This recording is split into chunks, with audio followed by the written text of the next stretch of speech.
गुकारस्त्वन्धकारस्य तृकारस्तेज उच्यते अज्ञानग्रासकं ब्रह्म गुरुरेव न संशयः.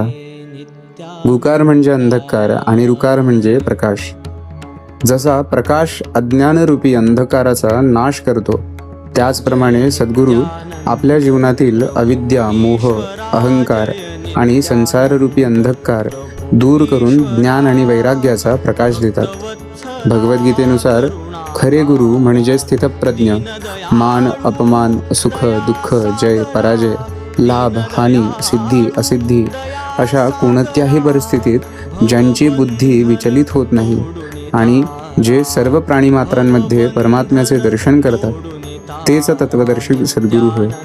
संत कबीर म्हणतात, गुरु गोविंद दोऊ खडे, काके लागू पाय, बलिहारी गुरु आपने, जिन गोविंद दियो मिलाय.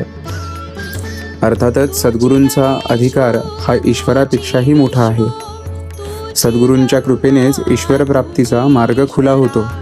म्हणूनच सद्गुरूंच्या चरणी शरण जाणे हेच साधकाचे खरे भाग्य आहे.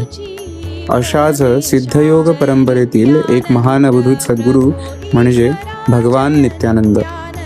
त्यांनी आपल्या कृपा कटाक्षाने असंख्य शिष्यांना आध्यात्मिक मार्गदर्शन दिले, अनेकांना शक्तिपाताची अनुभूती दिली आणि असंख्य गृहस्थ भक्तांच्या जीवनात शांती व अध्यात्म जागवले.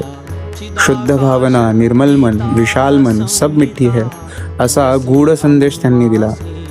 समाज कल्याणासाठी त्यांनी धर्मशाळा, दवाखाने, पाणवठे, अन्नदान आणि इतर अनेक कार्य उभी केली. गणेशपुरीला आपल्या दिव्य वास्तव्याने त्यांनी एक पवित्र तीर्थक्षेत्र बनवले.